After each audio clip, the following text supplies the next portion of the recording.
할렐루야. 네, 하나님께서 예배에 나오신 여러분들을 사랑하십니다. 그리고 축복을 주길 원하십니다. 코로나 상황 가운데에 우리가 움츠러들 수 있지만 그래도 예배는 계속되어야 하고 하나님의 역사는 우리 가운데서 계속해서 일어나게 되는 줄로 믿으시길 바랍니다. 오늘 본문 말씀을 통해서 야베스의 기도라고 알려진 이 말씀을 통해서 우리의 기도는 과연 어떠해야 하는가, 우리 마음 가운데 근심과 걱정이 넘쳐나는 이때에 하나님께 어떻게 기도하는 것이 하나님의 마음을 흡족하게 할 것인가 함께 살펴보기를 원합니다. 여러분, 야베스라고 하는 인물은요, 성경에 딱 한 번 역대기 족보의 유다 지파를 이야기하면서 두 절에 걸쳐서 나오게 됩니다. 근데 그동안 잘 알려지지 않았던 그런 인물이죠. 그런데 브루스 윌킨슨의 야베스의 기도라고 하는 책이 출간되고 베스트셀러가 되면서 이제는 정말로 유명한 성경 인물이 되었습니다. 이 야베스의 기도는 굉장히 짧습니다. 그렇지만 우리에게도 많은 메시지와 도전을 주는 그런 기도 내용이라고 할 수 있어요. 왜냐하면 그의 기도는 많은 사람들을 그동안 살리기도 했습니다. 또 은혜의 자리, 신앙의 자리로 사람들을 되돌아오게 만드는 그런 능력이 있는 기도였습니다. 힘든 상황 가운데서도 그 자리를 지키고 이겨내면서 하나님을 붙잡는 기도였습니다. 그래서 성경에 많은 기도가 나오지만 오늘 야베스의 기도처럼 사람들의 마음을 흔들고 또 도전을 주는 기도는 많지 않을 것이다 라는 생각이 듭니다. 그렇다면 이 야베스의 기도 내용 중에 어떤 부분이 그렇게 강하게 우리에게 영향력을 줄까?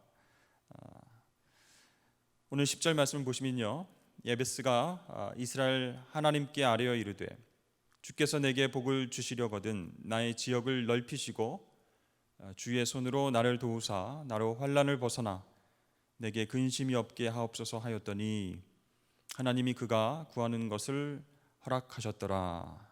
이렇게 나오죠.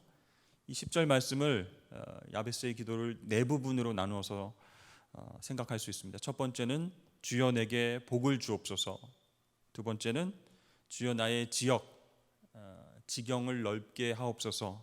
세 번째는 주여 주의 손으로 나를 도와주소서. 네 번째는 주여 나로 환난을 벗어나 내게 근심이 없게 하옵소서. 이렇게 네 가지 부분으로 나누어서 기도를 살펴볼 수 있습니다. 짧은 기도죠. 그렇지만 굉장히 그 내용은 알차고 영향력 있는 기도다라고 할 수 있습니다.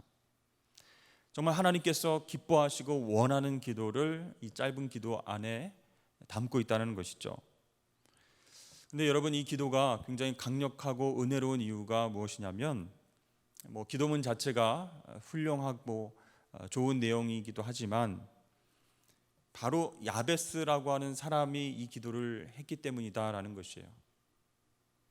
그러니까 어떤 상황 가운데서 이 기도를 했는가, 그게 참 중요한 것이죠.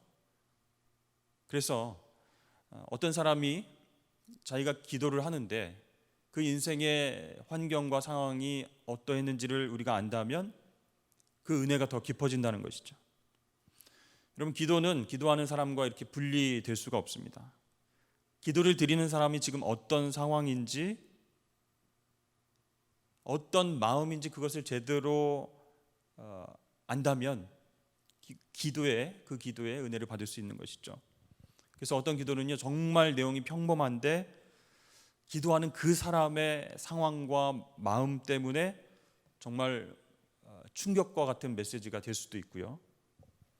그래서 그저 아버지하고 하나님을 불렀는데 그렇게 부른 사람의 그 마음이, 상황이 정말 지옥 같고 정말 어려운 상황이었다라면 그 아버지라고 하는 기도의 단어가 우리의 마음을 감동시키는 거죠. 전율시키게 하는 것이죠.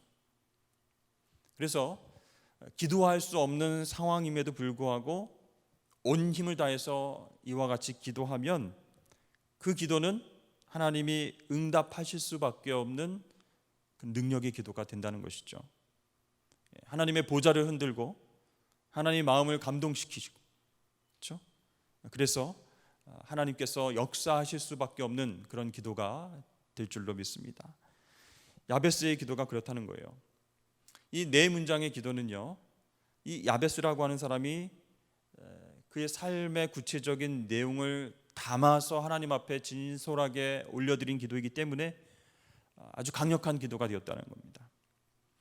그렇다면 이 그의 기도는 구체적으로 어떤 마음으로 드린 기도인가? 첫 번째는 아름다운 삶을 꿈꾸고 자신의 귀한 삶을 포기하지 않는 그런 결단의 마음이 담긴 기도다, 그렇게 얘기할 수 있을 것 같아요. 첫 번째 내용이 뭐였죠? 주여 내게 복을 주옵소서, 이 기도잖아요. 근데 사실 이 내용은 하나님 나에게 그냥 복 주십시오, 그 정도가 아니라 일종의 축복의 결단이다라고 할 수가 있습니다. 하나님의 복을 놓칠 수 없습니다. 하나님 꼭 제가 하늘의 복을 받아야 되겠습니다, 이런 기도예요. 그러니까 이 야베스의 기도의 이 첫 번째 부분은 절대로 하나님의 복을 내가 놓칠 수 없다, 절대로 물러날 수 없다라고 하는 어떤 마음이 담겨 있는 기도라고 할 수 있습니다. 개역 한글 성경에 보면요, 이 부분을 어떻게 표현하고 있죠? 복에 복을 더하사, 이렇게 번역을 했습니다. 복에 복을 더하사, 그것은 절대로 포기할 수 없다, 그런 얘기입니다. 여러분, 이 야베스의 간구가 감동스러운 것은 이 야베스의 삶의 배경 때문이다라고 할 수 있는데요, 오늘 9절 앞부분을 보면 야베스는 그의 형제보다 귀한 자라, 이렇게 나오죠. 형제보다 귀한 자다, 무슨 뜻인가요? 형제들보다 뛰어나다는 뜻이에요. 그것이 외적인 성공을 의미하든 아니면 내적인 어떤 인격과 신앙심을 의미하든 그 야베스의 삶이 모든 의미에서 훌륭하다라는 것입니다. 그런데 그 다음에 이어지는 그의 출생 이야기가 이렇게 이어집니다. 그의 어머니가 이름하여 이르되 야베스라 하였으니 이는 내가 수고로이 낳았다 함이었더라. 이 한 구절을 통해서 이 야베스의 출생과 어린 시절이 다 드러나게 됩니다. 자, 우선은 어떻게 해요? 어머니가 이름을 지었다, 이렇게 나오죠. 이게 특이한 부분입니다. 여러분, 유대 사회에서 어떻습니까? 아버지에 의해서 우리 자녀들의 이름이 주어집니다. 그런데 어머니가 이름을 지었다라고 한다면 가능성은 하나죠. 그가 태어났을 때 아버지가 없었다라는 것입니다. 당시 사회에서 아버지가 없이 태어났다라는 것은 여러 가지로 고통스러운 상황이었다라는 것을 짐작할 수 있어요. 그 삶이 경제적으로 굉장히 어려웠고, 현실적으로도, 상황적으로도, 영적으로도 굉장히 피폐하고 어려운 상황이다라는 것을 짐작할 수 있습니다. 왜냐하면 당시 사회에서는요, 현실적인 삶과 영적인 것을 연관해서 계속 생각해 왔거든요. 그래서 예를 들면 야베스처럼 아버지가 없이 태어난 그 집은 하나님으로부터 저주받은, 영적으로 축복받지 못한 가정이다, 이런 인식이 있었다는 거예요. 그런데 그런 인식과 사회적 배경 속에서 야베스가 태어나는 것이죠. 어머니가 이름을 지었으니까. 이것을 확실하게 보여주는 내용은 그 다음에 나오는데요, 아버지가 없어서 어머니가 어쩔 수 없이 이름을 지었는데 그 이름을 야베스라고 했다는 거예요. 그 뜻이 무엇입니까? 내가 수고로이 낳았다. 여기 이제 아기를 출산하신 분들 많이 계신데 아기 낳을 때 다 수고롭게 낳았죠. 너무 쉽게 낳았더라, 뭐 이렇게 하시는 분 있어요. 쓴풍쓴풍 막 그냥 저절로 낳았더라, 이렇게 얘기 안 하죠. 굉장히 힘들게 10개월 동안 뱃속에서 머물다가 이렇게 출생하는 과정이 너무 힘듭니다. 근데 그 아들의 이름을 내가 수고로이 낳았다, 이게 무슨 특별한 뜻이 있는가? 그런데 그 단어에 다른 뜻이 있습니다. 그가 고통을 불러왔다, 이런 뜻이 또 있어요. 그러니까 자기 아들의 이름을 야베스라고 부른 것은 그 어머니의 지금 마음이 무너질 대로 무너져 있는 상황이었다라는 거예요. 그때 야베스가 태어났다라는 거예요. 구체적인 상황은 알지 못하지만 야베스의 아버지가 죽었던지 아니면 떠났던지 정말로 힘들고 어려운 상황 가운데서 야베스가 태어났다라는 것입니다. 그래서 그 어머니는요, 그 아기의 삶을 저주하는 것이 아니고 자기의 삶을 저주하는 어떤 그런 의미에서 그 아들의 이름을 야베스다, 그가 고통을 불러왔다, 고통의 씨앗이 되었다, 사랑스러운 아들인데 그렇게 이름을 짓는다라고 하는 것은 그 현실이 얼마나 힘들었던가, 그 마음이 완전히 다 무너져 내린 상황이었다라고 생각을 할 수 있는 것이죠. 여러분, 그런 상황 속에서 그 이름을 부여받고 태어난 야베스, 무슨 잘못이 있습니까? 태어난 순간부터 어떻게 됐어요? 죄와, 그렇죠, 고통과 어려움과 그런 것들에 완전히 짓밟힌 정말 피곤하고 힘든 인생으로 태어난 거예요. 어떻게 보면 아버지 없는 가정에서 태어났다, 하나님께 저주를 받았다, 축복을 받을 리 만무하다라고 하는 어떤 영적으로도 수치스럽고 어렵고 아픈 삶일 수밖에 없는, 여러분, 이것이 바로 야베스의 출생 스토리이고 야베스의 어린 시절의 이야기입니다. 그러니까 야베스는 한마디로 말해서 저주스러운, 영적으로 복받지 못하는 상황을 탯줄처럼 목에 감고 태어난 인생이라는 거예요. 그리고 그것은 자기의 이름을 바꾸지 않는 한 계속해서 어린 시절부터 성인까지 끈질기게 이 야베스를 따라다녔을 가능성이 있다는 것이죠. 그래서 이러한 환경 가운데 태어난 그는 어떻게 보면 인생을 대충 살아도, 삐뚤어지게 살아도, 범죄하고 살아도 누가 뭐라고 할 수 없는 그런 상황이었다는 거죠. 그러나 여러분, 그는 그렇게 살기를 거부했다는 것입니다. 사람들은 그 가정을 보면서 정말 힘들고 어려운 집안에서 태어났구나, 영적으로도 저주스러운 삶을 살아가겠구나, 이렇게 생각하고 말하고 있었지만 야베스는 그렇게 생각하고 말하지 않았다는 거예요. 오히려 그는 하나님의 복을 구한 줄로 믿습니다. 복된 인생, 하나님의 복을 놓치지 않겠습니다, 나에게 하늘의 복을 주십시오라고 갈망하는 기도를 하고 그렇게 하나님을 붙잡고 있는 인생을 살기를 갈망하고 있습니다. 여러분, 이것이 바로 우리 진짜 신앙인의 모습이 되는 줄로 믿습니다. 이런 기도가 하나님을 감동시키는 거예요. 하나님 마음을 움직이는 거예요. 이런 기도에 하나님이 응답하실 수밖에 없다는 것입니다. 비록 환경과 여건은 어렵고 힘들지만 나는 하나님의 복을 받고 싶습니다, 그 복을 누리며 살고 싶습니다, 이렇게 하나님 앞에 기도할 때 하나님께서 그 기도를 기뻐 받으신다는 거예요. 두 번째는요, 의미 있고 영향력 있는 삶을 포기하지 않겠다라고 하는 결단의 마음이에요. 그 기도문의 두 번째 내용 있죠. 주여 나의 지역을 넓히소서, 이렇게 나와 있죠. 지역을 넓혀달라고 하는 것은 내 바운더리를 넓혀서 내가 서울 지역에도 땅이 있고 부산에도 땅이 있고 이렇게 부동산을 이렇게 매입해가지고 땅이나 소유를 많이 갖게 해주십시오, 그런 기도가 아니라는 거예요. 지경을 넓혀주시옵소서, 나의 지역을 넓혀주시옵소서, 이게 무슨 뜻일까요? 바로 영향력 있는 삶을 살겠다, 그런 기도예요. 하나님, 그런 삶을 살기를 원합니다. 삶 가운데 어려움이 있거나 여러분 상처가 있는 사람들은 어떻습니까? 주변에 이렇게 있죠. 그런 분들을 좀 이렇게 바라보면 공통적으로 이렇게 잘 움츠려든다라는 거예요. 상처가 많은 분들은 또 상처받을까봐 거절하고 벽을 쌓고 이렇게 움츠려드는 거예요. 사람들에게 쉽게 다가가지 않고 벽이나 담을 쌓는 그런 경향이 있죠. 그러다가 정말 상황이 심각해지면요, 혼자만의 장소에 숨어버립니다. 그래서 안 나오려고 해요. 교제하지 않고 대화하지 않고 스스로의 삶을 가둬버리는 거예요. 여러분, 상처가 왜 나쁜 것이죠? 상처를 받으면요, 사람이 자꾸만 이기적이 되기 때문입니다. 내 생각만 하는 거예요. 내가 아픈 것만 바라보는 거예요.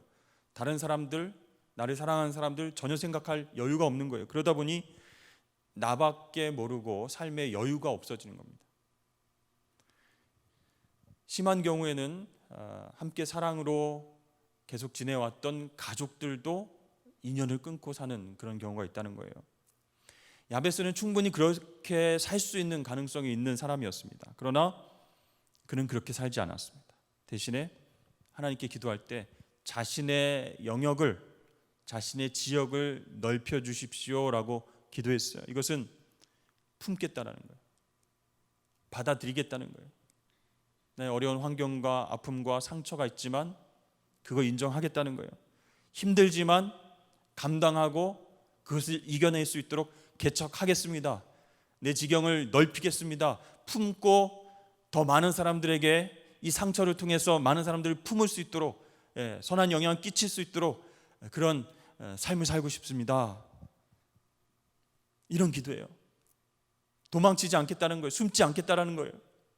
힘들지만 움츠러들지 않고 선한 영향력을 주는 삶을 살겠습니다. 여러분, 이게 왜 이렇게 중요한 기도 내용이 되죠? 바로 이것이 하나님께서 나를 창조하신 이유이기 때문이에요. 각자의 삶에 대한 다 의미가 있는 거예요. 하나님이 생명을 주신 놀라운 뜻이 있는 거예요. 근데 그것을 발견하려고 하지 않고 나는 너무 상처받았어, 내 환경은 너무 힘들어, 어려워 하면서 이기적인 생각만 가지고 혼자 살아가려고 숨어버리는 삶이 아니라 내 삶을 포기하지 않겠다, 정말 영향력 있는 삶을 살아가길 원합니다, 이렇게 하나님 앞에서 결단하는 것, 그것이 하나님 마음을 움직이는 기도가 된다라는 거예요. 여러분, 이것은요 꿈을 꾸며 살아간다는 것이고 그 꿈을 결코 잃지 않겠다라는 것이거든요. 그래서 하나님 그런 기도를 기뻐하시는 거예요. 하나님 나라는요 이렇게 꿈꾸고 기도하는 사람을 통해서 확장되어지는 줄로 믿으시길 바랍니다. 그래서 여러분 한 사람 한 사람이 내가 처한 현실과 상처와 어려움만 바라보지 마시고 그것을 극복하면서 품으면서 더 큰 하나님의 영향력이 있는 사람이 되기를 위해서 간구하고 기도하신다면 하나님 우리를 통해서 하나님 나라가 확장되기를 원하시고 쓰신다는 거예요. 그런 기도의 대열에 우리가 동참할 때 정말 어둠 가운데 빛이 들어가고 정말 움츠렸던 많은 사람들이 기지개를 펴고 하나님을 찬양하게 될 줄로 믿습니다. 그런 의미에서 여러분 기도의 영역을 넓히시는 저와 여러분 되시길 축복합니다.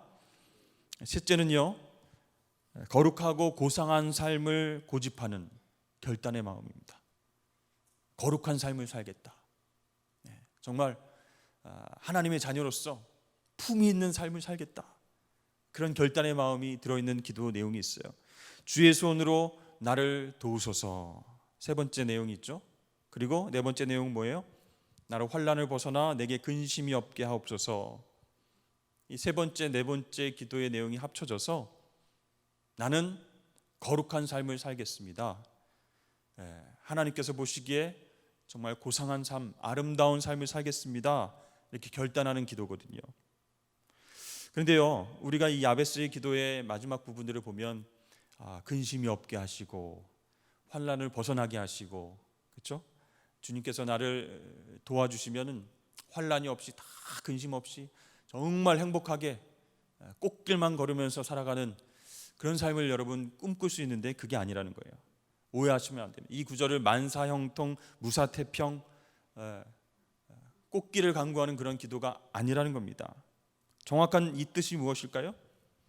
주님, 악으로부터 나를 지켜주십시오. 그래서 그 악 때문에, 죄 때문에 내가 상처받지 않게 해주십시오. 악에게 상처를 받고 농락당하는 그 삶을 살지 않게 해주십시오, 이런 뜻이에요. 여러분, 우리 가운데 죄악은 어떻게 다가옵니까? 우리가 습관적으로 짓는 죄를 통해서 악이 다가온다는 거예요. 우리의 마음이 죄 가운데 있을 때에 악을 받아들이게 되는 거예요.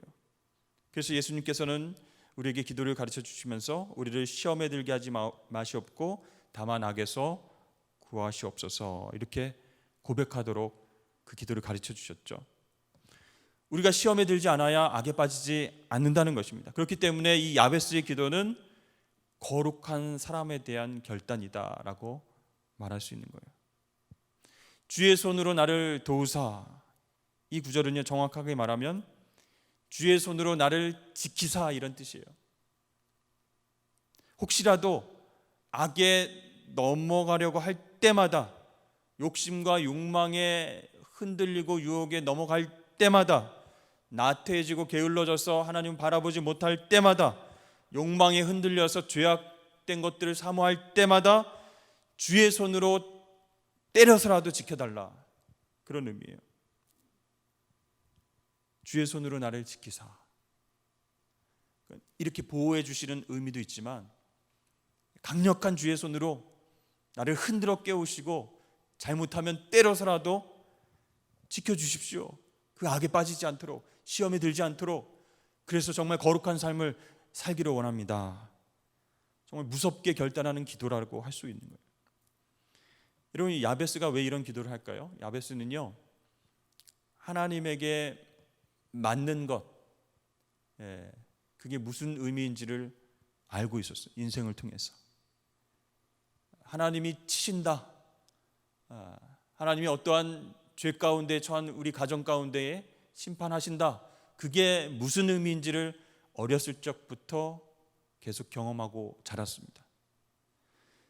그런데요 하나님에게 맞을지언정 죄에 넘어갈 수 없다라는 거예요. 시험에 빠져서 악을 받아들일 수 없다라는 거예요. 이렇게 거룩한 삶에 대한 결단이 있는 기도가 이 기도라는 거예요.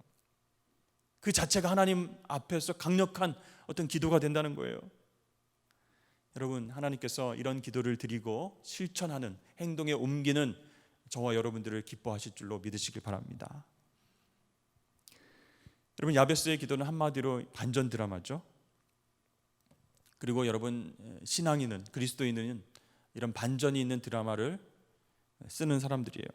상황이 힘들고 어렵고 뿌옇고 안 보이고 앞이 어딘지 분간할 수 없고 내 미래가 어떻게 열릴지 도저히 알 수 없는 그런 상황이 나를 힘들게 하고 어렵게 하지만 결론은 그러면은 뭔가 사람들이 생각하듯이 실패 그런 것이 아니라, 뻔한 것이 아니라 그것을 뒤집는 것이 바로 그리스도인의 신앙의 이야기라는 거예요. 여러분, 지금까지 인류의 역사상 있었던 사건, 많은 역사적 사건 속에서 최고의 반전이 있는 사건이 무엇일까요? 바로 십자가입니다. 인류 역사상 가장 추하고 가장 잔인하고 잔혹한 그 형틀이 가장 거룩하고 가장 아름다운 그런 구원의 장소로 변화된 것이 십자가라는 거예요. 여러분, 그게 바로 신앙이라는 거예요. 그리고 야베스의 기도는 그것을 잘 보여주고 있습니다. 야베스의 그 기도를 통해서 신앙이 있는 사람은, 하나님을 전적으로 신뢰하고 기도하는 사람은 반전이 있다는 것을 믿는다라는 거예요. 그래서 하나님께는 놀라운 영광 올려드리고 마귀에게는 절망을 안겨주는 그런 기도가 필요하다라는 겁니다. 여러분, 하나님 앞에서 오늘 야베스처럼 아름다운 삶에 대한 결단을 하실 수 있길 축복합니다. 영향력 있는 삶에 대한 결단을 하실 수 있길 바라요. 그리고 거룩한 삶에 대한 결단을 간구하시는 저와 여러분 되실 수 있길 바랍니다.